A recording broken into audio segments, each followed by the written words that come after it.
السلام عليكم ورحمة الله وبركاته. إن الحمد لله نحمده ونستعينه ونستغفره ونعوذ بالله من شرور أنفسنا ومن سيئات أعمالنا. من يهده الله فلا مضل له ومن يضلل فلا هادي له. أشهد أن لا إله إلا الله وحده لا شريك له وأشهد أن محمدا عبده ورسوله وبعد. Kita sampai ucapan guru dari Al-Imam Asy-Syafi'i. Beliau adalah Sufyan bin Uyainah. Ada dua Sufyan dari guru Al-Imam Asy-Syafi'i, yaitu Sufyan bin Uyainah dan Sufyan Ats-Tsauri. Sering ketika seorang perawi mengatakan haddatsana Sufyan, sering terbalik. Apa Sufyan bin Uyainah, apa Sufyan Ats-Tsauri. Dua-duanya merupakan guru dari Al-Imam Asy-Syafi'i. Tapi terbalik di sini tidak masalah. Mau Sufyan Ats-Tsauri, mau Sufyan bin Uyainah, tidak masalah. Kenapa? Karena dua-duanya ahlus sunnah, dua-duanya thiqah, dua-duanya adil, dua-duanya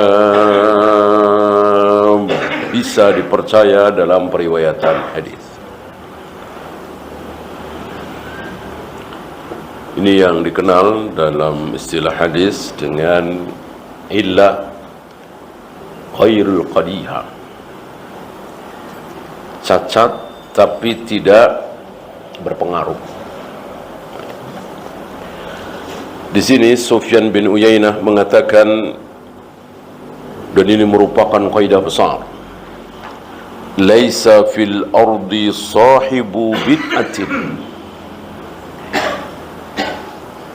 Tidak terdapat di muka bumi ini ahlu bid'ah illa wa huwa yajidu dhillatan, kecuali dia pasti akan mendapatkan kehinaan ketika satu daerah, ketika satu negeri dipenuhi dengan bid'ah. Mungkin solatnya, mungkin saumnya, mungkin solawatnya sebagaimana di negeri kita ini.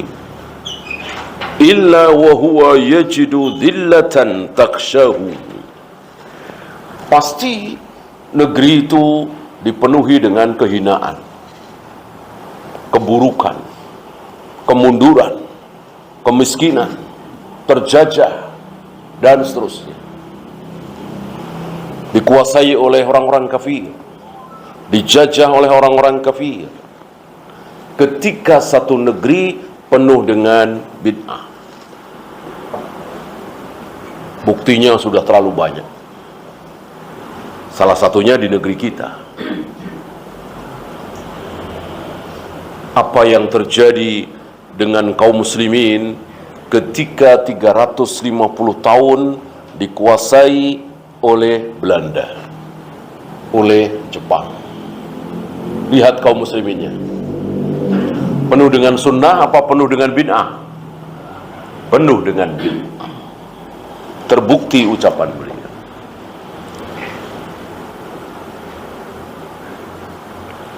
Lihat di Afgan, ketika dikuasai oleh orang-orang kafir.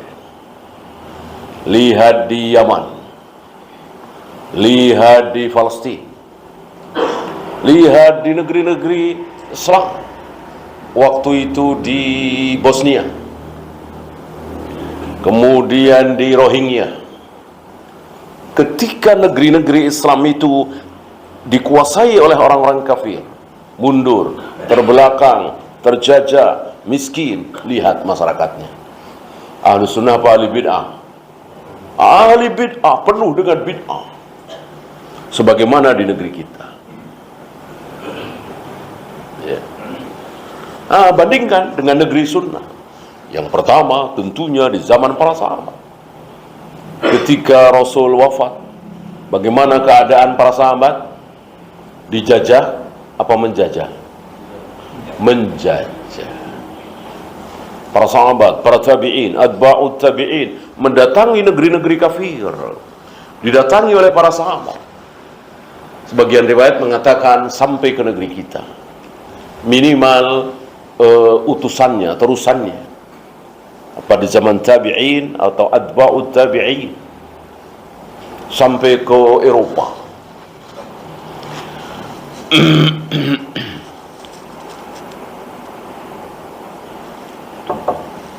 Ketika kaum muslimin ahlus sunnah, ketika mayoritas kaum muslimin tidak terjerumus dalam bid'ah, Allah berikan keberkahan, kejayaan, kemenangan.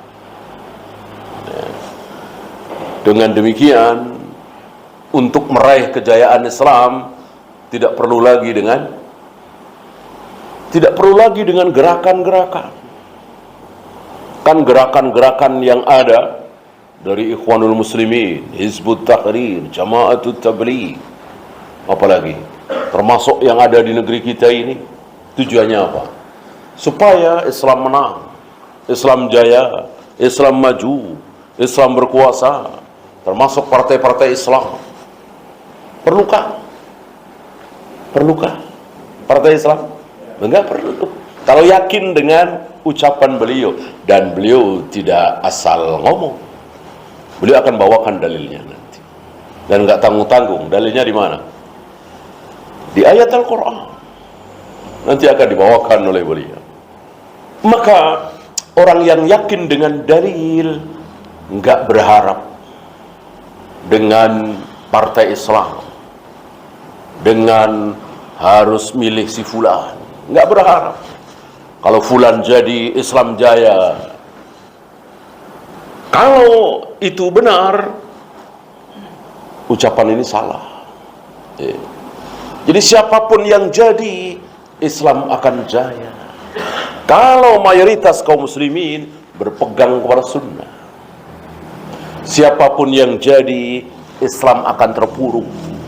Kalau mayoritas kaum muslimin jatuh ke dalam bid'ah, jangan berharap kaum muslimin menang, jaya, hebat, maju, kalau mayoritas kaum muslimin masih penuh dengan bid'ah. Salawat bid'ah, sholat bid'ah, puasa bid'ah, perbuatan-perbuatan bid'ah, keliru di dalam beragama, menentukan satu Ramadan, satu Syawal berbeda dengan penguasa. Ini bagian dari bid'ah. Menentukan satu Ramadan, satu Syawal dengan perhitungan, jelas ini keliru, bid'ah. Nabi, para sahabat, para tabi'in mengawali satu Ramadan, menentukan satu Ramadan, satu Syawal dengan ru'yatul hilal. Ini bagian dari sunnah, ya. Dan yang berhak mengumumkan bahwa hilal telah terlihat, berarti besok satu Ramadan, besok satu Syawal, yang berhak mengumumkan hanya penguasa, pemerintah, satu orang. Kalau ini disadari, insya Allah apa yang memalukan di negeri kita ini tidak akan terjadi. Satu negara, bahkan satu kampung, bahkan kadang satu keluarga berbeda. Ada yang Senin, ada yang Selasa. Ini memalukan dan gak enak sekali, ya kan?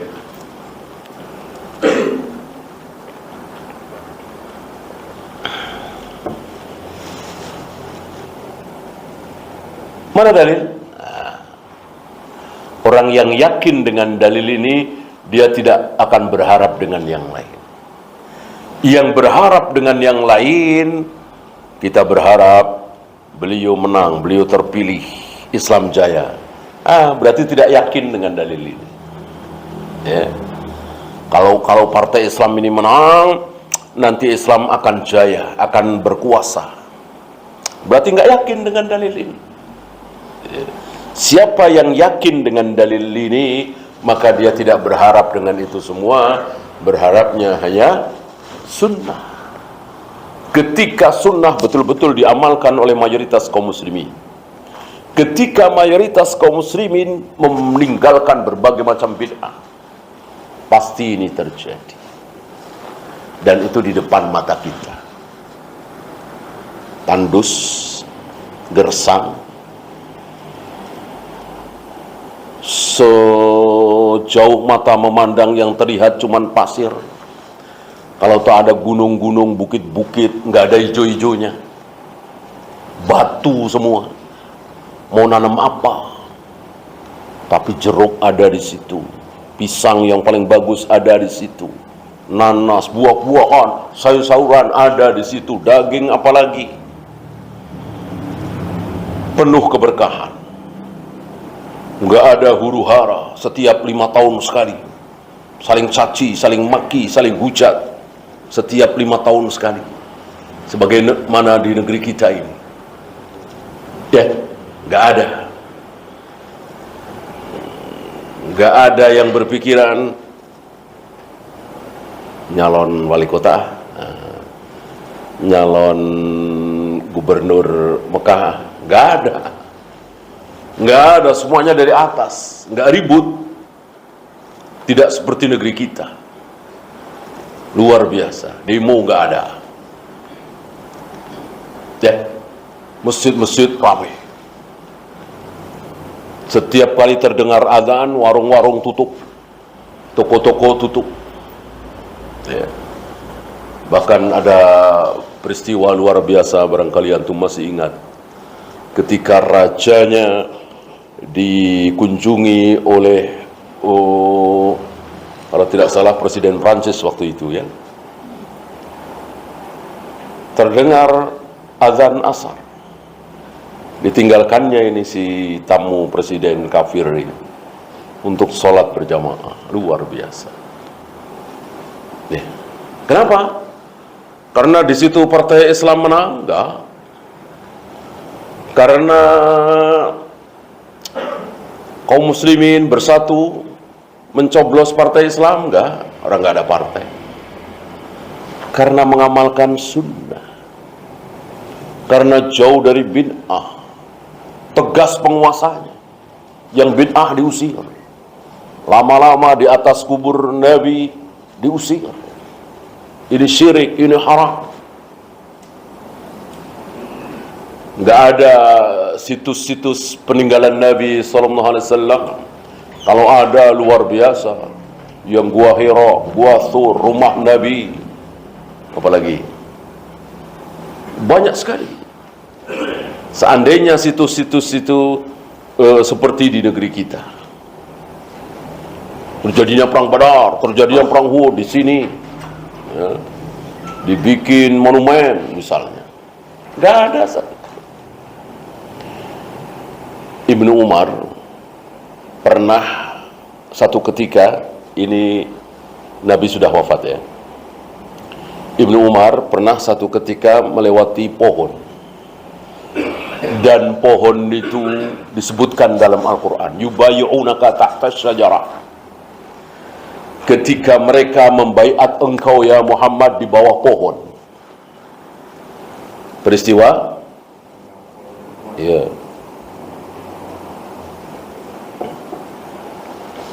bai'atur ridwan, baiat yang diridhoi oleh Allah.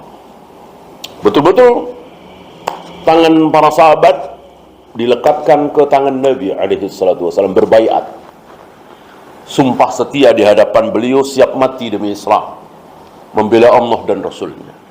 Diabadikan dalam Al-Quran, yubayi'unaka tahta syajarah, di pohon itu. Rasul wafat, Ibnu Umar melewati pohon itu, oh masih ada. Ibnu Umar tahu, istilah kita saksi sejarah, ya. Pohon itu masih ada. Nggak dia apa-apain. Tahun depannya lagi beliau ke Mekah umrah, melewati pohon itu sudah tidak ada. Entah kena angin, entah apa. Antum tahu Ibnu Umar menyayangkan, sedih, pohon itu nggak ada, apa senang? Senang sekali, bersyukur, alhamdulillah pohon itu nggak ada. Ini orang yang berilmu tauhid, bukan ilmu syirik. Alhamdulillah pohon itu nggak ada, karena memang nggak ada apa-apanya, nggak ada apa-apanya. Istilah kita waqiatul ain, ya kebetulan aja beliau berbaiat di bawah pohon itu. Ya, ketika beliau menyuruh para sahabat berbaiat agak bergeser ke sana, yaitu waqiatul ain. Jadi nggak ada apa-apanya pohon itu. Kecuali Allah firmankan lewat lisan Nabi sallallahu alaihi wasallam, bangunlah masjid di pohon ini misalnya. Salatlah 2 rakaat di bawah pohon ini misalnya. Sentuhlah pohon ini, ciumlah pohon ini, seperti Hajar Aswad. Enggak. Jadi ibadah itu tidak boleh melarang. Tidak seperti di kita. Coba kalau pohon itu ada di kita, kalau Gua Hira itu ada di kita, Gua Thur itu ada di kita, Gunung Uhud itu ada di kita, luar biasa. Atau di negeri-negeri yang nggak faham sunnah, tidak ada apa-apakan mereka. Bahkan Gua Hira itu kalau antum tahu dibikin terjal, sulit untuk naik, nggak diapa-apakan. Ya. Tapi orang-orang kita masih maksain tuh naik, sholat 2 rakaat di Gua Hira. Siapa yang ngajar?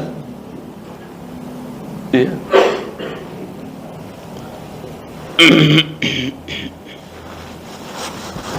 Ibnu Umar tidak menyayangkan. Kenapa pohon yang diabadikan dalam Al-Quran kok hilang? Kenapa nggak dijaga? Karena beliau faham, beliau berilmu, nggak ada gunanya, malah berbahaya. Orang-orang awam, ada setan lagi, menggoda setan itu, menyesatkan kita, menipu kita. Sebagaimana tipuan pertama mereka, jangan dibiarkan itu orang-orang saleh yang sudah meninggal, Yagus, Ya'uq, Suwa, Wad, Nasr, bikin patungnya di tempat mereka mengajarkan ilmu, mengajarkan kebaikan. Ini tipuan pertama iblis sehingga muncul syirik. Nah, sekarang tipuan-tipuan berikutnya, termasuk itu berarti. Seandainya pohon itu masih ada, ya. Anda tidak boleh membedakan satu tempat dari tempat yang lain kecuali Nabi SAW. Kalau beliau yang membedakan, iya, ya, di sini tawaf, di sini sa'i, di sini dicium, di sini disentuh, jangan dicium. Di sini sholat 2 rakaat, ya, di makam Ibrahim yang dimaksud pelataran Ka'bah atau seluruh area Masjidil Haram. Gitu. Kalau sholat 2 rakaat di sini dan wudunya dari rumah atau dari penginapan, maka akan mendapatkan pahala seperti umrah. Masjid apa? Masjid Quba yang dekat dengan Madinah. Masjid Qiblatain, enggak. Masjid Ghamamah, enggak. Masjid Abu Bakar, enggak. Masjid itu Nabi yang menunjuk, Nabi yang mencontohkan.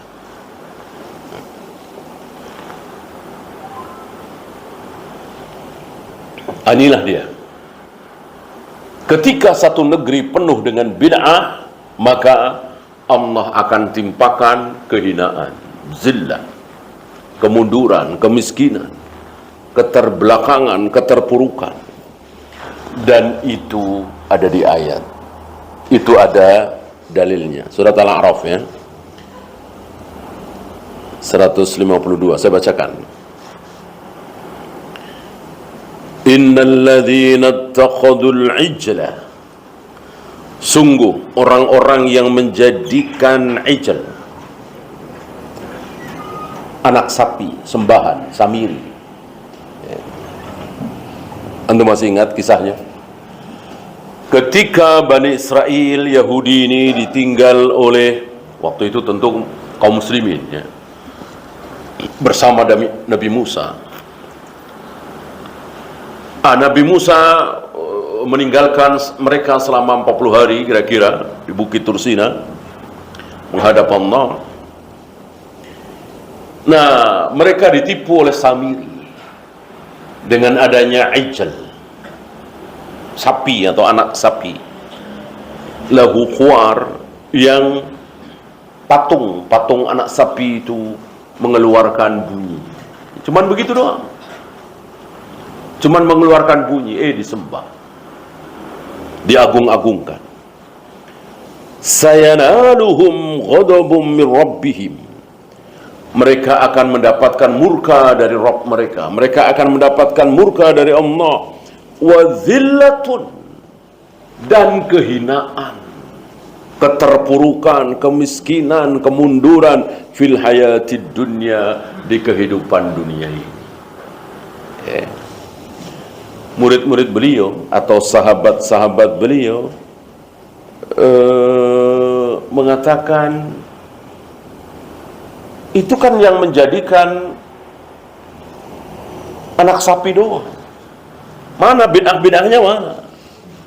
Nggak faham murid-muridnya. Beliau faham. Beliau berilmu. Mana? Kan akan ditimpakan kehinaan di dunia, keterpurukan, kemiskinan, kemunduran. Itu kalau menjadikan anak sapi sebagai sembahan. Mana yang bilang bid'ah, ya Aba Muhammad, hadhihi li ashabil ijl khasatan, ini khusus untuk orang-orang yang menjadikan ijl, anak sapi, sebagai sembahan. Mana yang mengatakan kalau berbuat bid'ah? Kalla utlu, ini jawaban beliau, jawaban Sufyan bin Uyainah. Kalla utlu ma ba'daha, kalian nggak baca ayat setelahnya, kalimat setelahnya apa? Al-A'raf 152 ditutup dengan wa kadzalika najzil muftarin, demikianlah kami balas orang-orang yang mengada-ada. Iftara, yaftari, ini isim fa'ilnya muftari, muftarin jamaknya, yang mengada-ada dalam agama ini. Tadinya nggak ada, diada-adakan. Di zaman Rasul dan para sahabat tidak ada salat nisfu Sa'ban itu, diada-adakan. Itu al-muftari. Di zaman Rasul dan para sahabat tidak ada maulid Nabi, sekarang diada-adakan. Di zaman Rasul dan para sahabat tidak ada mentahlilkan kematian 3 hari, 7 hari, 40 hari, 100 hari. Sekarang diada-adakan. Dan seterusnya. Salawat nariyah, salawat tafrijiyah, salawat badar, salawat al-fatih, salawat tibbul qulub. Ini nggak ada di zaman Rasul dan para sahabat. Sekarang diada-adakan. Berarti kan mengada-ada. Bukan mengada-adakan masalah dunia. Di zaman Rasul dan para sahabat tidak ada motor, tidak ada mobil, tidak ada pesawat. Sekarang diadakan, nggak masalah. Itu bukan ibadah. Itu masalah dunia, teknologi, kemajuan, malah bagus.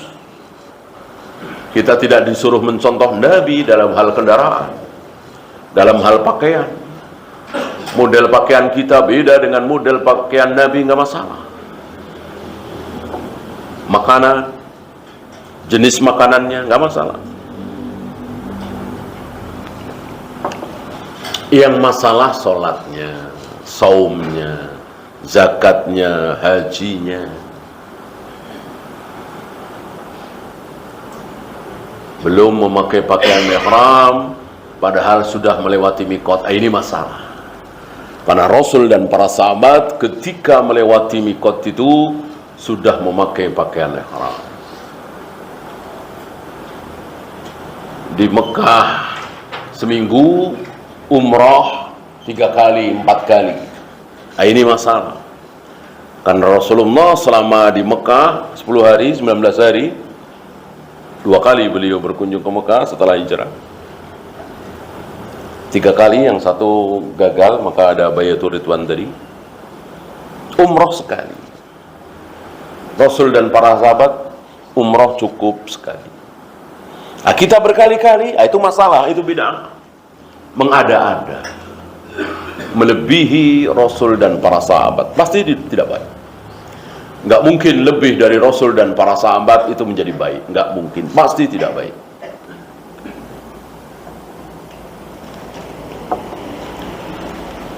Rasul tidak pernah membaca Bismillahirrahmanirrahim kecuali membaca dari awal surat.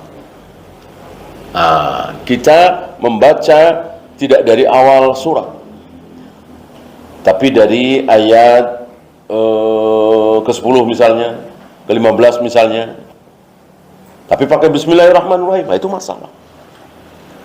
Beda dengan apa yang dicontohkan oleh Rasul dan para sahabat. Rasul dan para sahabat tidak pernah tawaf wada kecuali haji. Nah, kita tawaf wada padahal bukan haji, cuman sekedar umroh. Itu masalah. Itu mengada-ada. Dan seterusnya, dan seterusnya. Fahiya likulli muftarin wa mubtadi'in ila yaumil qiyamah. Ini berlaku bagi siapapun yang mengada-ada dalam urusan agama, membikin bid'ah dalam urusan agama sampai hari ini. Dan apa yang diucapkan oleh beliau, yang difahami oleh beliau, sedang kita saksikan, bahkan sedang kita rasakan. Karena mayoritas, maka kaum muslimin yang berpegang kepada sunnah, tapi minoritas, ya ikut-ikutan. Ikut-ikutan. Sebagaimana di Mekah, Madinah, mayoritas ahlu sunnah, yang minoritas berbuat bid'ah, ahli bid'ah, ya ikut mendapat kebaikannya. Kan begitu kaidahnya, kan? Negeri yang penuh dengan sunnah, penuh dengan tauhid, aman, tentram, makmur. Di situ ada ahli bid'ah, 1, 2, 10, 20. Ikut aman, ikut makmur, ikut sejahtera. Begitu pula sebaliknya. Negeri itu penuh dengan bid'ah, penuh dengan syirik. Ini kita bicara negerinya kaum muslimin, ya. Kita nggak bicara Amerika, Jepang, Eropa. Mereka luar biasa, kaya raya, maju, aman. Ya, lebih dari bid'ah. Syirik semua, gak ada yang gak syirik, kan? Kok aman, sejahtera? Satu jawaban, mudah sekali. Yang kita bicarakan negerinya kaum muslimin. Kita tidak bicara negeri Jepang, Amerika, Eropa. Mereka kafir semua, musyrik semua, ya jauh dahsyat dari sekedar bid'ah. Tapi makmur, kaya, maju, menang, persenjataan lengkap. Satu jawaban jika antum bertanya tentang hal ini, istidraj. Maka yang kita bicarakan adalah negerinya kaum muslimin, bukan negerinya kaum kafirin. Kalau mereka ya sudah jelas akan menjadi bahan bakar neraka.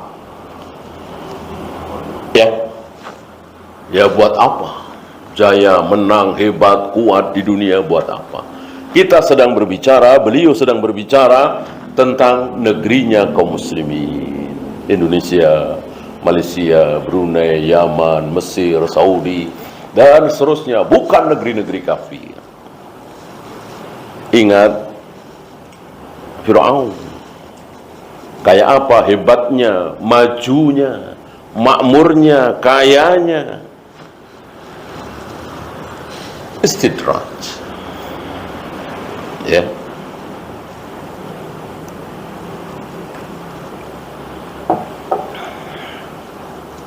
Ya, ini diambil oleh beliau di Hilyatul Auliya. Kita lanjut kaidah berikutnya. Kalau tadi bid'ah, sekarang fahisyah. Fahisyah meliputi zina misalnya, liwat misalnya, minum khamar misalnya, berjudi. Ini lebih rendah dari bid'ah.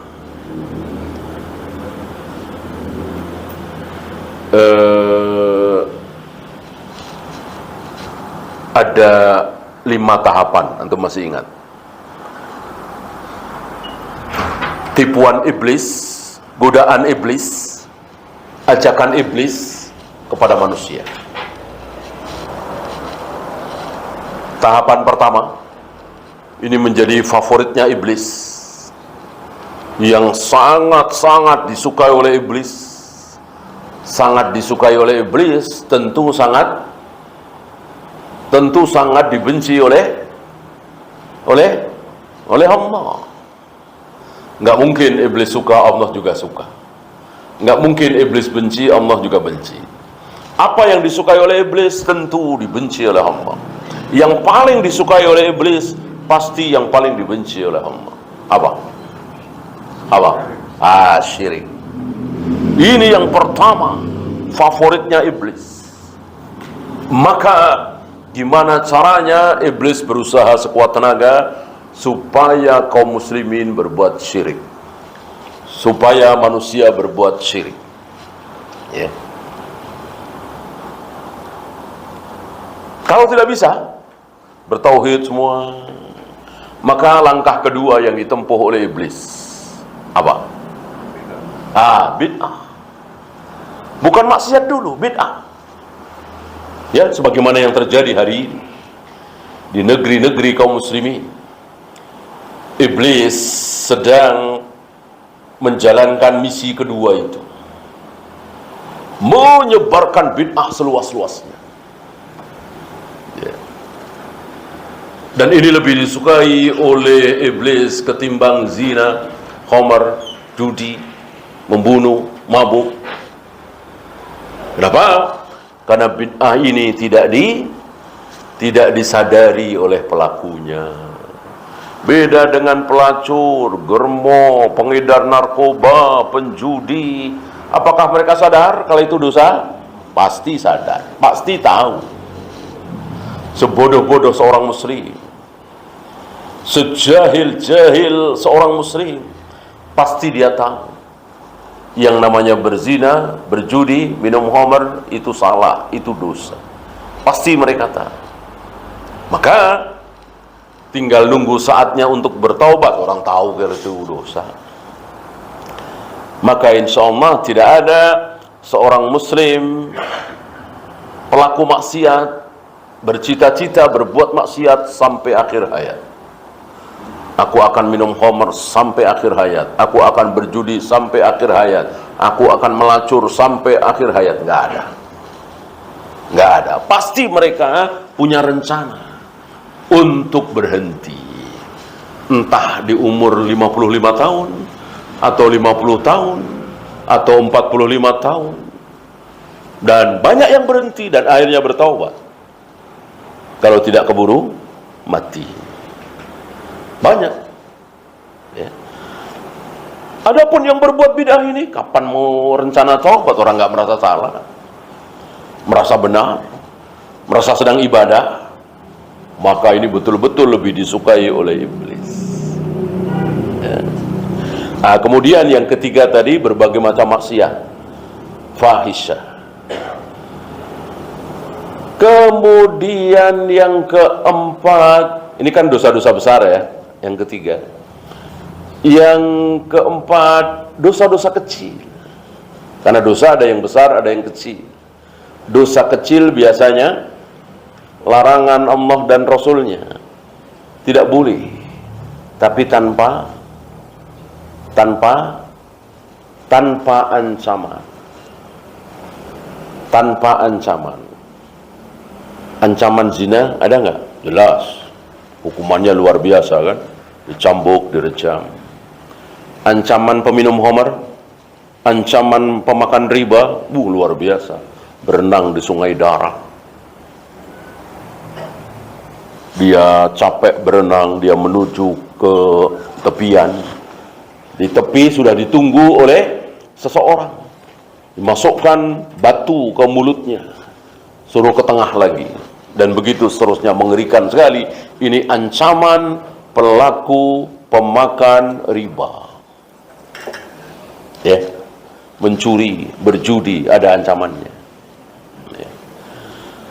Tapi meniup makanan atau minuman yang panas dilarang oleh Nabi apa tidak? Dilarang. Ada ancamannya? Tidak ada. Tidak ada. Memasukkan tangan ke bejana air ketika baru saja bangun tidur, dilarang oleh Nabi apa tidak? Dilarang. Ada ancamannya? Enggak ada. Nah, begitu kira-kira dosa kecil. Jangan dikira iblis membiarkan udah kecil aja ini, nggak usah digodalah kecil ini. Jangan dikira sekecil apapun iblis akan pakai untuk menggoda kita. Karena walaupun kecil tetap dosa, tetap maksiat kan?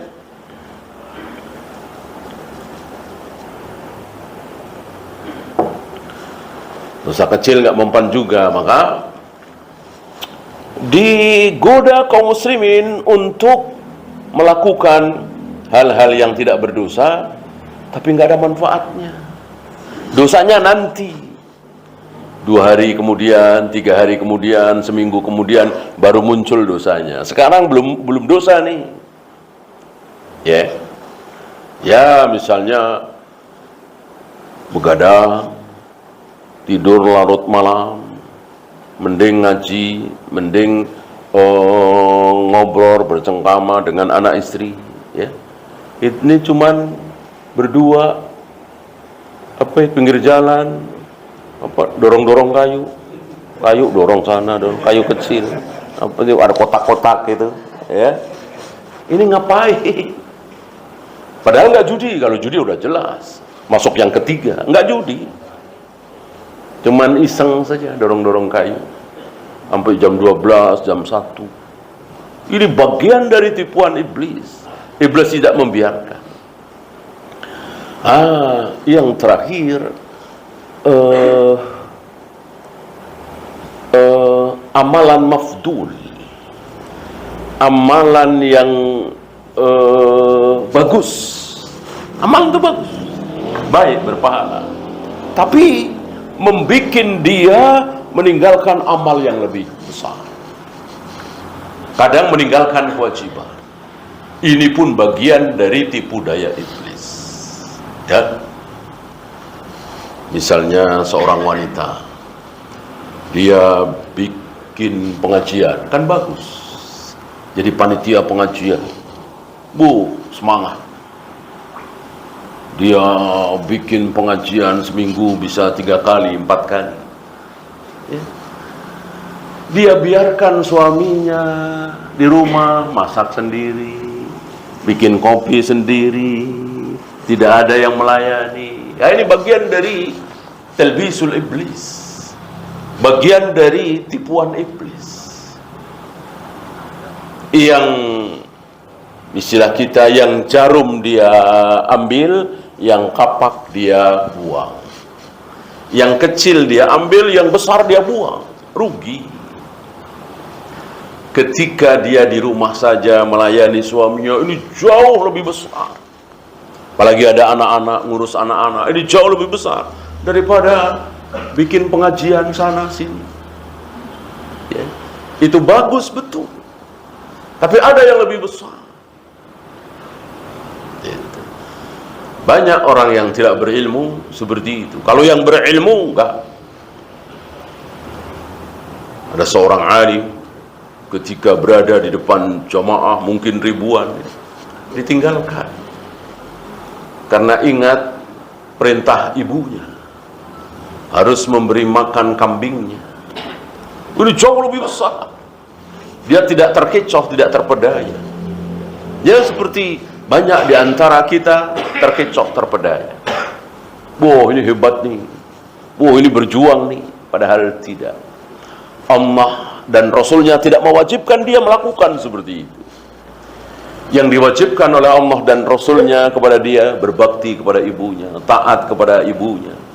Kalau wanita disuruh berbakti kepada suaminya, taat kepada suaminya, melayani suaminya. Ya, terkecoh di situ. Nah, kembali kepada fahisyah, lam tadhhar al-fahishatu fi qaumin qattu. Ketika di satu kaum itu muncul fahisyah, mungkin zina, mungkin khamar, mungkin judi, hatta yu'linu biha, dan sudah merata. Istilah kita sudah terang-terangan. Ya, sudah nggak ada malu-malunya. Di kampung itu, di daerah itu, wah sudahlah. Ya. Dan kita bisa lihat daerah-daerah mana. Illa fasha fihim at-ta'un wal auja. Pasti akan muncul ta'un. Ta'un ini bukan nama penyakit. Penyakitnya bisa macam-macam. Bisa virus, bisa ini, bisa itu. Intinya penyakit menular. Macam-macam.